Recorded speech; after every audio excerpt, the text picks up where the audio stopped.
Pois é, hein? Tem que pregar depois, né? Eu acredito muito que talvez seja a poesia a melhor forma para a gente falar sobre Deus. A melhor forma. Mas vamos expor o texto bíblico nessa noite e eu te convido a ler João, capítulo 20, a gente lê a partir do verso 24. E não à toa, né, o nosso cânon, né, as escrituras, grande parte delas é composta de poemas, de poesias, de orações, né? Deus, na soberania dele, sabia disso. João, capítulo 20, a partir do verso 24.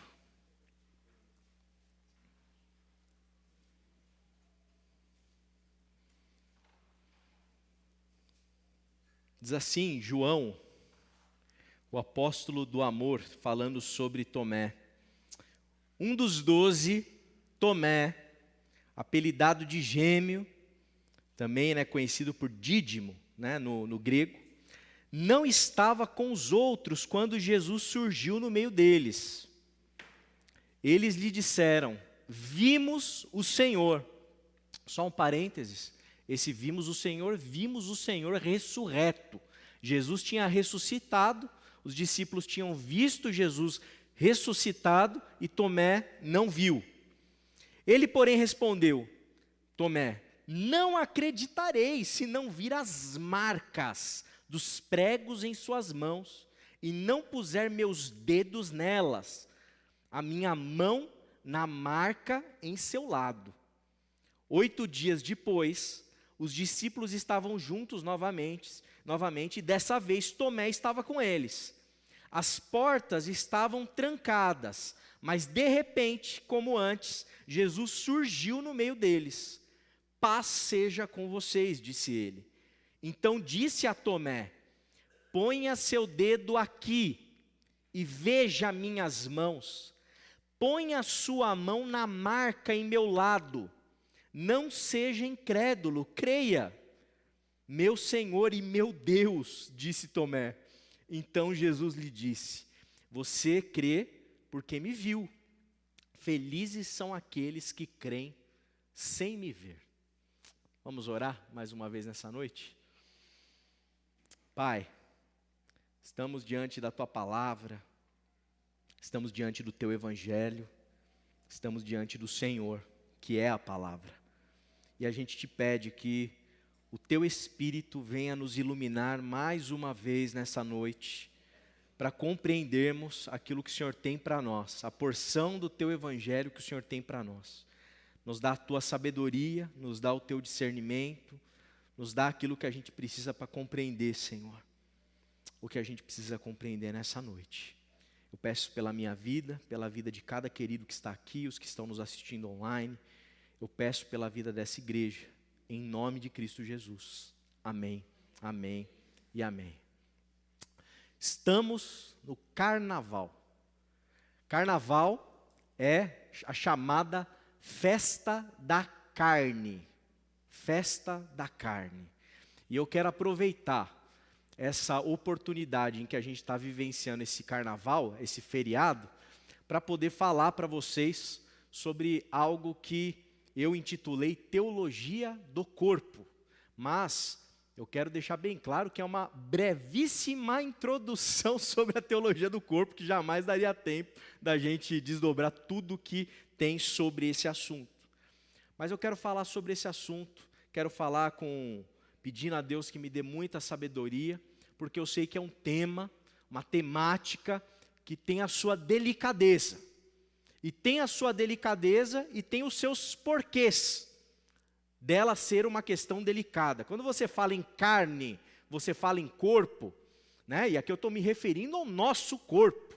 Esse que Tomé tocou em Jesus, esse que tinha as chagas, que tinha a marca do prego, que tinha o machucado do lado, esse que ele colocou a mão. É sobre esse corpo que eu quero falar. E o corpo, ele tem sido, dentro da nossa tradição cristã, rejeitado rejeitado, despriorizado, século após século, século após século. Isso tudo tem uma origem, tudo isso tem um porquê. E eu vou pedir licença para vocês agora, para ser meio aqui quase que um professor, para explicar os porquês e tentar trazer algumas coisas numa linguagem o máximo acessível possível para vocês compreenderem os porquês. E o porquê tem uma maneira muito fácil da gente compreender. A teologia cristã, especialmente aquela dos primeiros séculos, ela foi completamente influenciada pela filosofia grega. Tá? Isso não há nenhum problema nisso. Tá? Todas as teologias de todos os tempos, elas são influenciadas por correntes filosóficas da sua época. Você não faz teologia num vácuo, você faz teologia num momento histórico, né, em que as pessoas estão vivendo, estão pensando, estão refletindo, e essas correntes filosóficas, elas influenciam a maneira como a gente pensa, tá certo? Isso aconteceu com a teologia cristã lá atrás, e lá atrás a grande influência foi da filosofia grega, especialmente de um cara que eu tenho certeza que você já ouviu falar, que é o tal do Platão. Ouviu, Lê?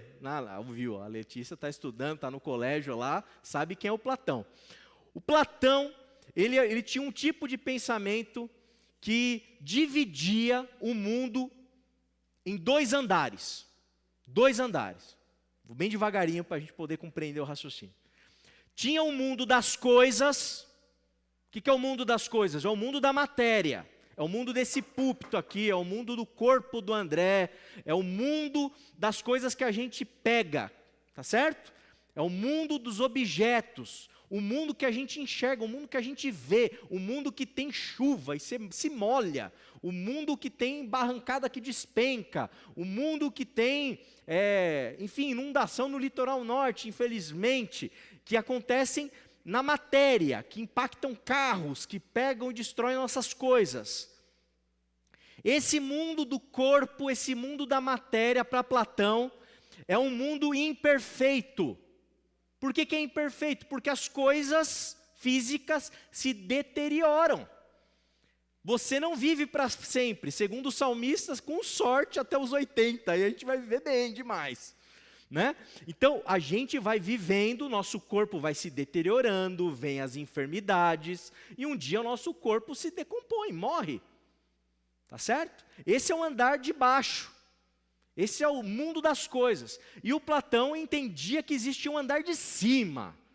E no andar de cima é o mundo das ideias. O mundo das ideias é um mundo perfeito. É um mundo que não é impactado pela deterioração do tempo. As coisas no mundo das ideias não acabam, não terminam. Elas são perfeitas. É o mundo das essências. Você já deve ter visto aqui, talvez, em teologia sistemática, quem já se deparou com isso em algum momento, talvez numa EBD da sua igreja, aqui mesmo. Vamos estudar o ser de Deus. A essência do Espírito Santo, a essência do homem. Isso aí é filosofia grega, porque a gente está tentando discutir e acessar o mundo das ideias. O mundo das ideias é um mundo perfeito em comparação com o mundo daqui. E aí, isso vai se desdobrar de tal maneira que esses camaradas gregos, filósofos, eles vão começar a pensar a ideia de divindade como uma divindade que precisa estar aonde? No mundo imperfeito ou no mundo perfeito? No mundo perfeito. A divindade precisa estar no mundo perfeito, porque Deus, ele não se deteriora. Deus, ele não é impactado pelo tempo. Imperfeitos somos nós. Deus não pode ser imperfeito. Então, eles começaram a fazer essas comparações. Se nós morremos, Deus não pode morrer. Se nós pegamos doenças, Deus não pode ficar doente. Se nós, aí a coisa vai se desdobrando. Se nós choramos, Deus não pode chorar. Se nós nos emocionamos, Deus não pode se emocionar. Por quê? Porque emoção é coisa do mundo nosso. Emoção é sinal de fraqueza. Homem não chora. Quem já ouviu isso? Isso aí, ó, você tem lastro, hein? Tem lastro. Né? Os filósofos, muitos deles entendiam que eles deviam seguir uma doutrina, lá dos epicureus, eu vou tentar não ser chato aqui, mas a tal da apatheia, viver sem paixões, porque paixões é coisa de gente fraca, de gente imperfeita. E isso foi acontecendo, foi se desenvolvendo na filosofia grega, tá? E aí vai acontecer uma coisa, o platonismo, essa ideia toda que eu tentei aqui de maneira muito sintética partilhar com a igreja, ela vai se desdobrar num movimento que vai ser chamado de neoplatonismo. O neoplatonismo é a assimilação dessa filosofia toda dentro da tradição cristã. Você sabe quem foi a pessoa, talvez o grande expoente do neoplatonismo na nossa tradição? Agostinho de Hipona, Santo Agostinho.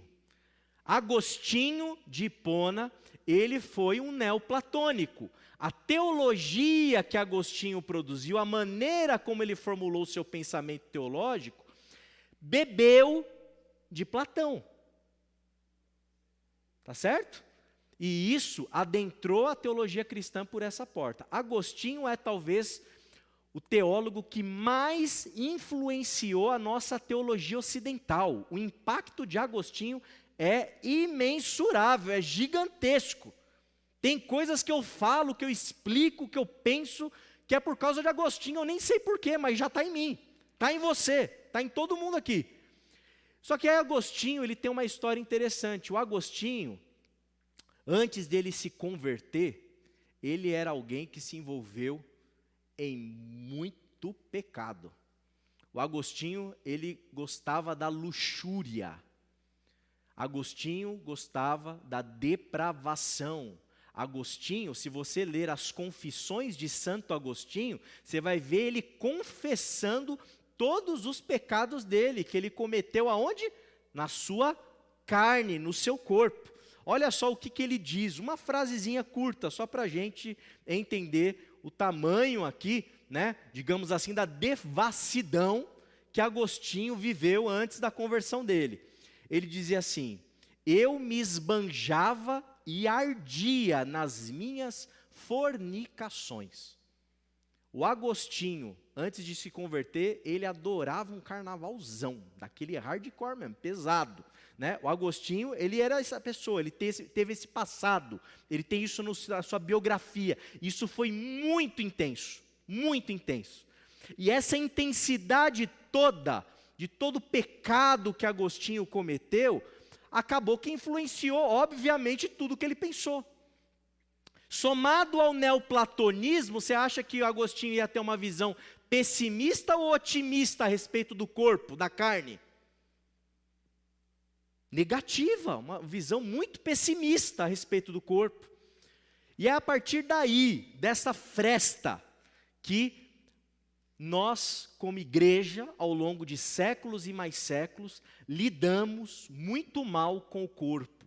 Corpo é sinal de pecado. Automaticamente, você pensa em carne, em corpo, a gente pensa como cristãos, e a gente aprende isso desde criancinha, mas em nome de Jesus vamos mudar isso aqui na IBQ, que corpo é coisa ruim, que corpo não presta, que o corpo é perigoso.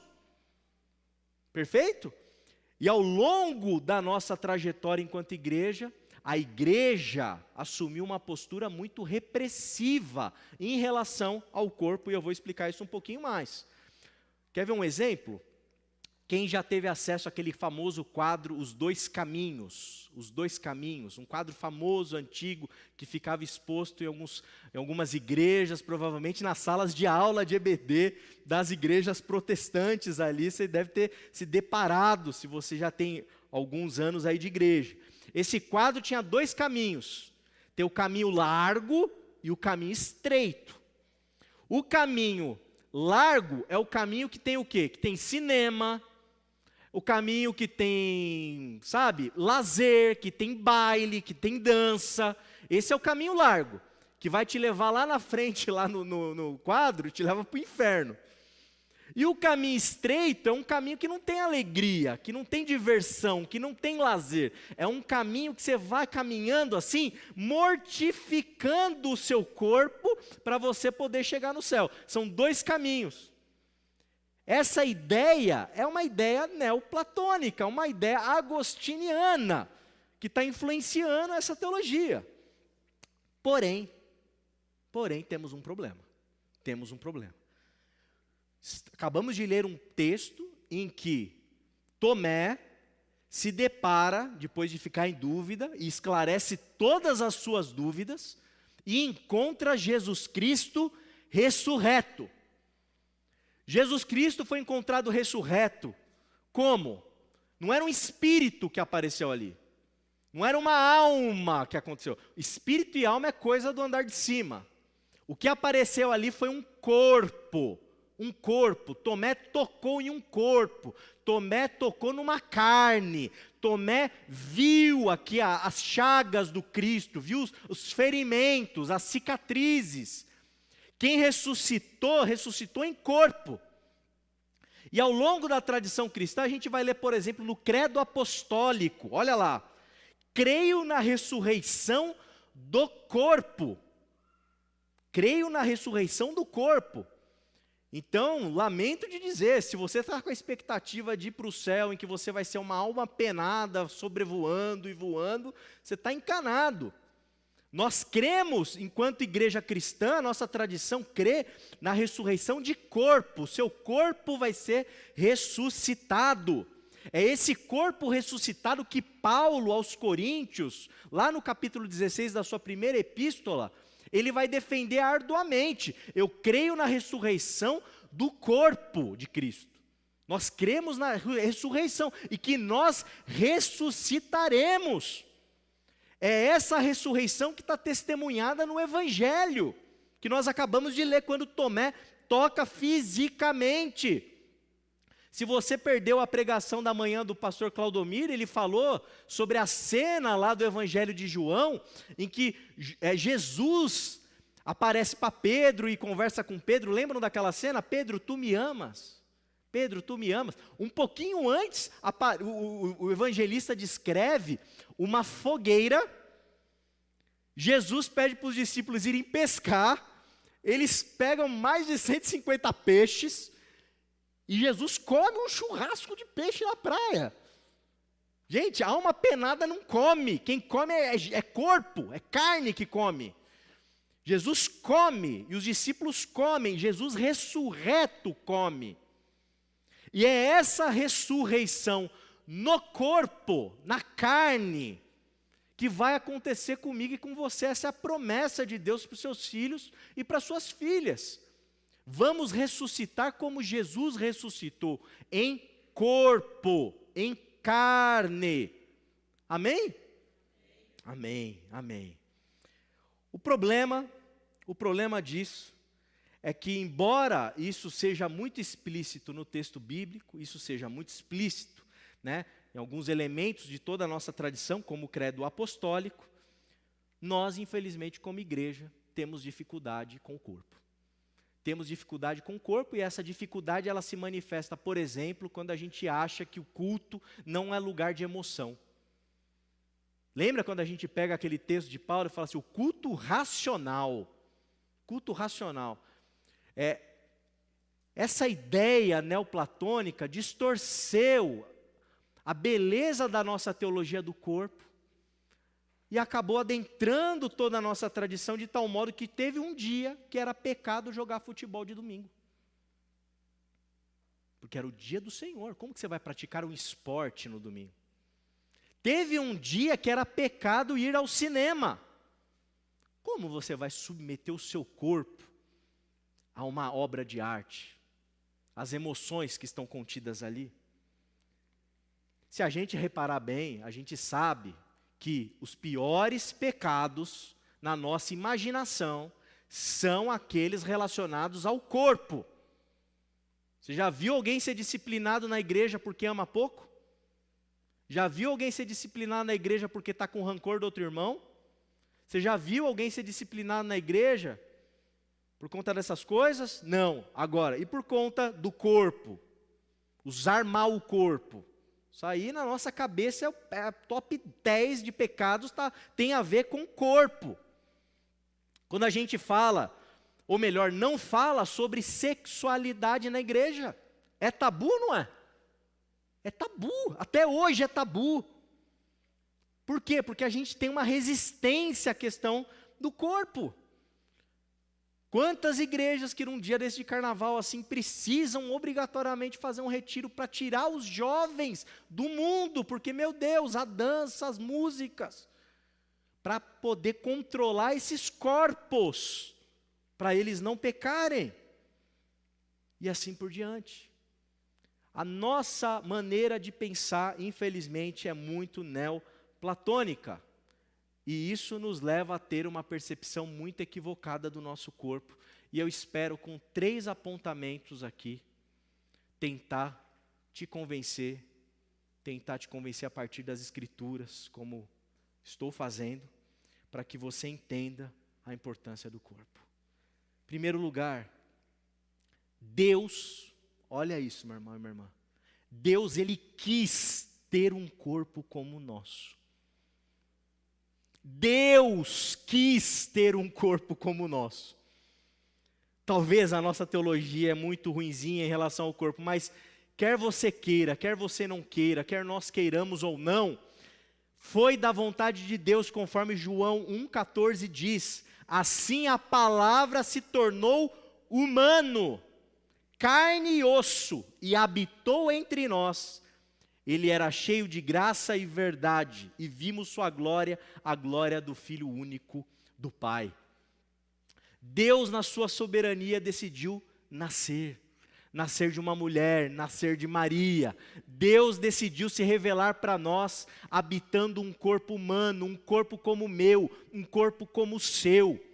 Um corpo sujeito a tentações, um corpo sujeito também às alegrias que a vida proporciona, um corpo, uma carne, em que Tomé tocou, teve esse santo privilégio. Eu quero anunciar para vocês aqui nessa noite, em nome de Cristo Jesus, que o corpo é bom, porque quem fez o corpo foi Deus, e Deus habitou nele. Deus desejou o nosso corpo, Deus nos deu um corpo, você é um corpo, Jesus se fez, se mostrou, se revelou em corpo, nós inclusive somos o seu corpo, nós somos esse corpo e nós ressuscitaremos em corpo, em carne, amém? Que você saia daqui nessa noite compreendendo, em primeiríssimo lugar, que o corpo é algo bom, é algo divino, é algo santo. O corpo não é para a gente ter um olhar pessimista em relação a ele, não. Deus nos fez assim. Foi da vontade de Deus nos fazer assim, até onde me consta lá em Gênesis, Deus fez, olhou e falou, isso é muito bom, muito bom. E o mais lindo de tudo, da teologia da encarnação, Deus encarna em corpo. Jesus Cristo, homem, encarnado, tocou pessoas, foi tocado pela mulher com fluxo de sangue, lembra? Ele sentiu, ele percebeu. Ele não teve uma intuição espiritual, não, ele foi tocado. As crianças que vinham até ele, tocavam o seu corpo. Jesus, ele teve uma relação ali muito linda, muito bonita, né, uma troca bonita com a mulher samaritana, ele olhou nos olhos daquela mulher. Não foi alma com alma, não foi espírito com espírito, foi corpo e corpo, um olho no olho. E com Tomé, como nós lemos aqui nessa cena linda. Então, o primeiro ponto que eu quero deixar claro e destacar para os irmãos nessa noite, o corpo é bom. E esse corpo bom, queridos, ele é um jardim. O nosso corpo é um jardim em que flores e frutos florescem. Frutos e flores florescem a partir da realidade do nosso corpo. Por exemplo, o riso. Como que você sorri? Como que você gargalha? Como que você manifesta alegria se não é através do corpo? O riso, a alegria, o contentamento que a gente expressa através do sorriso, só é possível porque Deus nos deu um corpo. A alma não sorri. Gasparzinho não sorri, fantasma não sorri, sei lá onde estão os fantasmas. O que sorri é a nossa carne, o nosso corpo sorri. Pode dar um sorrisinho durante a mensagem aí, não tem problema não, viu? Aí, ó, os sorrisinhos. Isso aí, é o corpo que manifesta essa flor, esse fruto do sorriso. É o corpo que manifesta a generosidade. Ou vocês acham que os nossos irmãos foram lá encontrar os moradores em situação de rua, através da oração? Senhor, faz nosso espírito ir até lá, para que eles sintam o teu amor e percebam a tua generosidade, Senhor. Não, eles tiveram que ir, pegar o carro, dirigir, tocar aquelas vidas, falar para eles assim, ó, o João fez isso, vamos fazer uma roda que eu vou partilhar com vocês um texto. Eles estavam lá, generosamente dividindo recurso, mantimento, pão, café, remédio, abraço. É o corpo que produz a generosidade. O nosso corpo, ele pode florescer, ele pode dar fruto. E ele faz quando o nosso corpo manifesta a generosidade, quando manifesta a compaixão. A compaixão não é um ente metafísico do mundo das ideias. A compaixão, ela tem que ser encarnada, materializada. Jesus teve compaixão do seu povo. Teve compaixão de Israel e disse assim, usando a poesia, usando essa metáfora linda, eu queria ser como uma galinha, que traz para si os seus pintinhos ali, ó, e os acolhe. Tem corporeidade nessas palavras, estão percebendo? Tem corpo, vontade de abraçar vocês, de agarrar vocês, de não deixarem vocês escolherem o caminho mau. É corporal esse amor que Jesus tem. A esperança ela é manifestada onde? No nosso corpo. Esperança não é um negocinho que você sente deitado, trancado no quarto escuro do seu quarto, de olho fechado.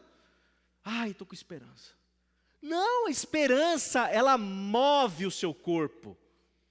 Faz você acordar, faz você viver, faz você batalhar, faz você trabalhar, faz você amar, faz você viver, faz você acordar. É a esperança que nos move, a vontade que nós temos de produzir coisas belas.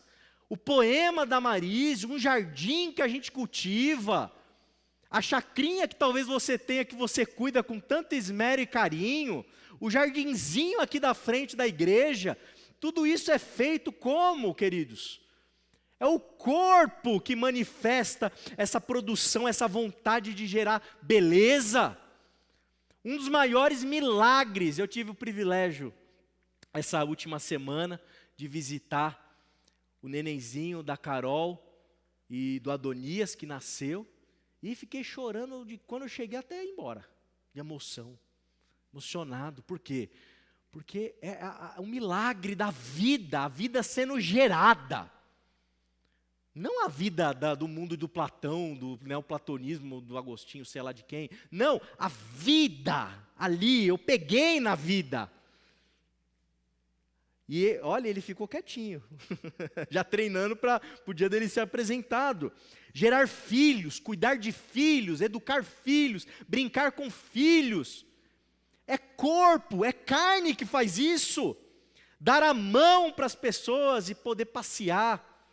Eu adorava na época adoro ainda com certeza, mas tinha aquela coisa, né, da paixão ali, do momento em que você está ali fazendo os planos. Eu estava ali com a Aline, namorando a Aline, antes da gente casar. A gente estudava junto na mesma escola, né, no curso técnico. Ixi, gente, os adolescentes estão aqui, nem vou contar o que eu fazia com ela, porque senão eu vou dar um mau testemunho para vocês e vou incentivar vocês a irem para um caminho que não vai ser bom. Mas, nossa, no meio da aula, pegava assim, escondidinho, pegava na mão dela. Que coisa gostosa. Corpo que faz isso, espírito não faz isso. Não vivencia isso, não tem as suas emoções afetadas, marcadas. Por isso, é o corpo. É o corpo que sente saudade. É o corpo que imagina. A imaginação é uma função do nosso corpo. A gente só pode imaginar o novo, o bom, o melhor, o diferente, através do corpo. É o corpo que a gente tem com todo ele integralmente, todas as suas faculdades que permitem que a gente imagine.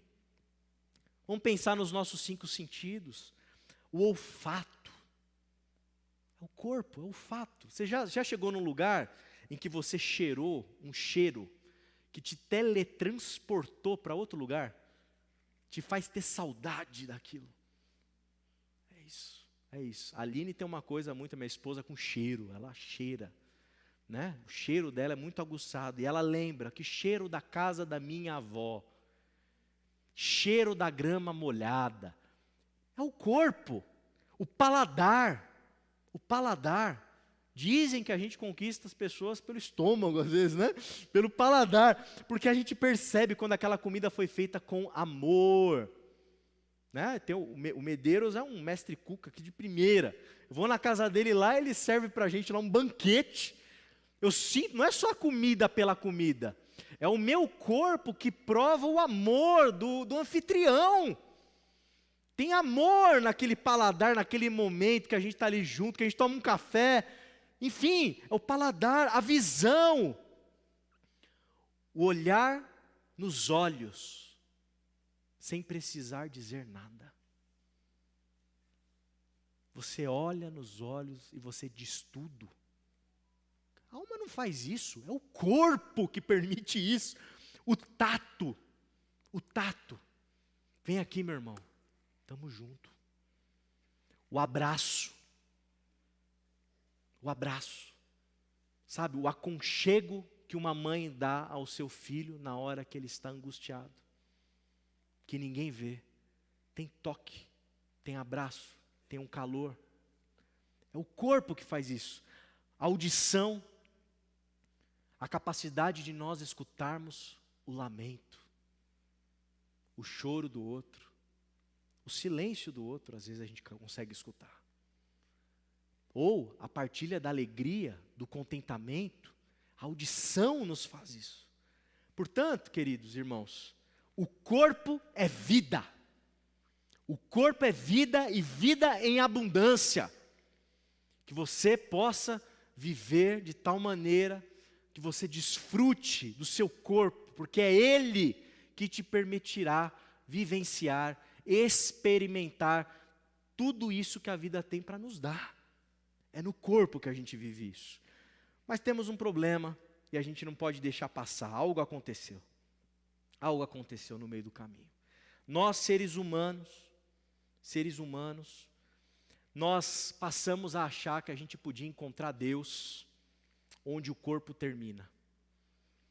E na negação do corpo, e esse pecado nós todos como igreja carregamos, precisamos nos arrepender dele, nós deturpamos o uso dele. Porque para pensar comigo, se o corpo não presta, se o corpo não é bom, se o corpo é só pecado, é só coisa ruim, se o corpo não tem nada de bom, que o bom mesmo está lá na eternidade, está lá em outro planeta, está lá na metafísica. Quando a gente tem esse tipo de raciocínio, sabe o que a gente faz? A gente relativiza a santidade do corpo. Se o corpo não presta, então o que tem matar ele mesmo? O que faz o homem produzir ou se entender como uma máquina de trabalho? O empresário que olha para os seus funcionários e enxergam eles somente como força produtiva, em que a partir do momento em que eles não produzirem, eles não prestam mais, essa pessoa relativizou o que o corpo é. O corpo não é nada, o corpo é uma máquina, o corpo é para ser produção. E pessoas e mais pessoas são, dentro do nosso sistema econômico, são descartadas. Por quê? Porque são velhas, porque não prestam mais, porque não produzem. Essa é a lógica do mundo. Só que é uma lógica do mundo que é produzida e gerada a partir, muitas vezes, de uma igreja que devia salgar a terra e iluminar o mundo, valorizando o corpo. Mas se o corpo não presta mesmo, então vamos trabalhar, vamos tacar o chicote nas pessoas, que eles produzam até o enriquecer mesmo. Isso é uma deturpação da santidade do que é o nosso corpo, do que é a nossa carne. Quer ver outro elemento? Os elementos ecológicos. As questões ecológicas. Ora, se o corpo não presta, se as coisas daqui não prestam, se tudo daqui não presta, que queime logo, vamos para a eternidade. E aí você não cuida da floresta. Aí você não cuida das plantas, você não cuida dos jardins. Aí você não cuida da natureza. Tolos, né? Tolos, porque se a gente não cuida da natureza, em que casa que a gente vai morar? Porque embora não pareça, isso aqui é parte da natureza. Muitas vezes as crianças, né, é engraçado, né? O descolamento da realidade é tão grande que elas acham que assim, o leite não vem de vaca.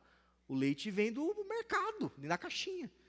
Não, tem uma vaca, tem que ter pasto, tem que ter uma coisa funcionando em harmonia, senão, gente, lascou, Mad Max, para quem assistiu aí.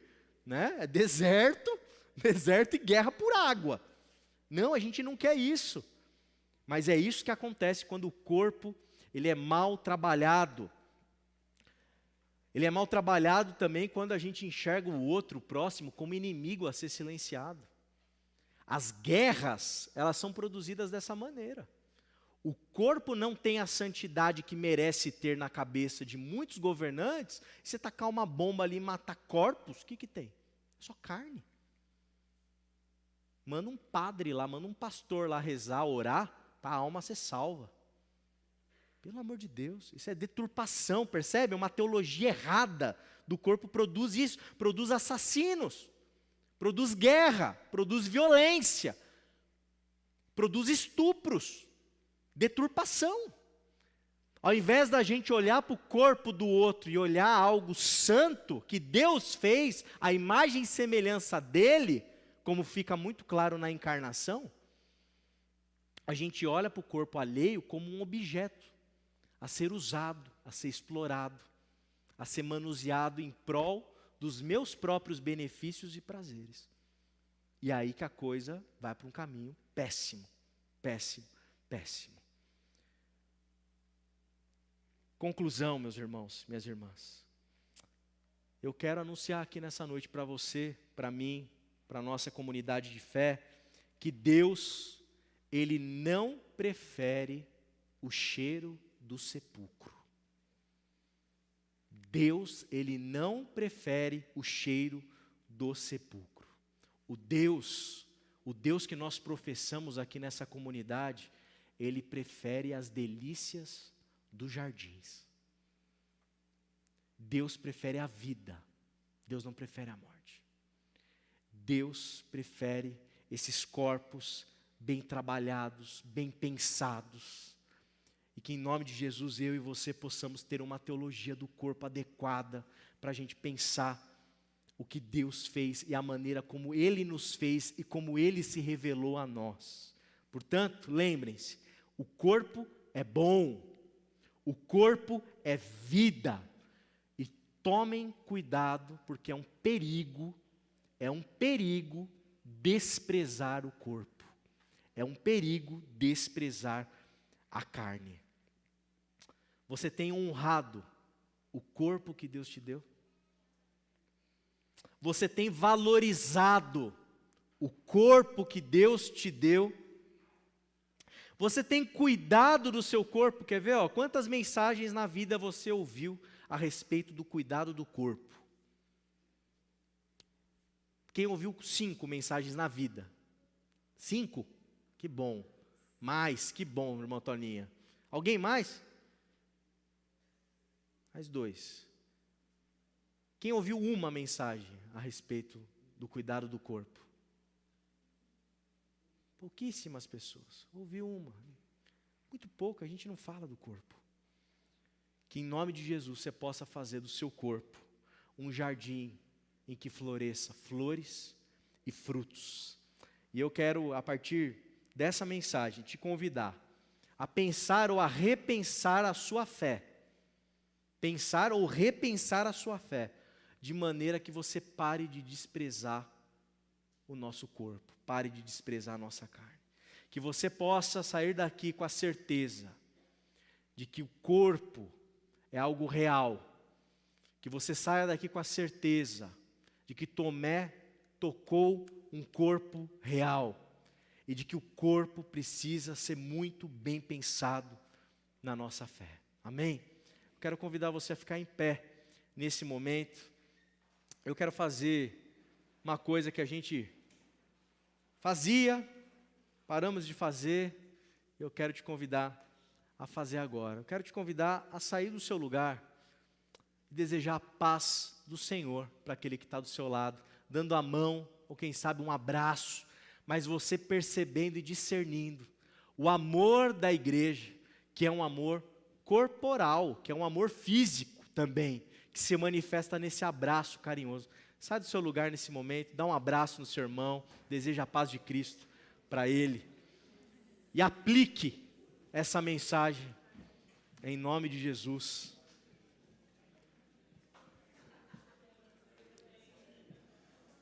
Amém.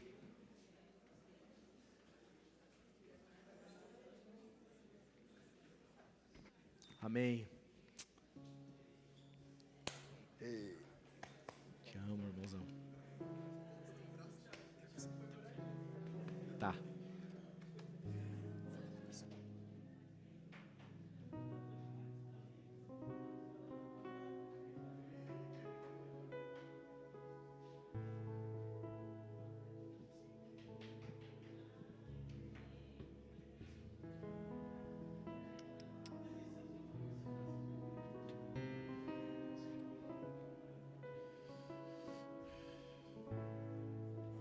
Amém, amém, amém. Mais uma notícia boa, hein? No final do culto tem um café sendo servido ali, pãozinho que sobrou. A providência divina cuidou para que essa mensagem fosse ilustrada também ali por uns comes e bebes ali ao final do culto. Quero te convidar a orar comigo no final dessa mensagem. Pai, obrigado. Obrigado, Senhor. Obrigado porque o Senhor nos fez como nós somos. Obrigado, Pai amado, pelos nossos corpos. Obrigado porque somos Teu corpo. Obrigado porque o Senhor ressuscitou em corpo. Obrigado porque o Senhor encarnou em corpo. E nós te pedimos, Senhor, que os nossos corpos sejam instrumentos da Tua luz no mundo. Que os nossos corpos abracem. Que os nossos corpos acolham. Que os nossos corpos possam olhar como o Senhor olha. Que os nossos corpos possam se divertir, possam brincar com os nossos filhos, brincar entre nós, praticando algum esporte. Que a gente possa viver intensamente a vida que o Senhor tem para nós. Que o Senhor, com o Teu Espírito e o Teu poder, nos ajude, Pai, a ressignificar aquilo que aprendemos, Senhor, com muita boa intenção, mas com uma ênfase equivocada. Que o Senhor nos ilumine para vivenciarmos a nossa fé, de tal modo a não negarmos o corpo, mas a valorizarmos, a expressarmos o Seu amor, através e a partir dEle, de uma maneira encarnada, de uma maneira viva, de uma maneira real. Eu peço isso por mim, por todos os queridos que aqui estão, pela nossa igreja, que assim seja. Amém.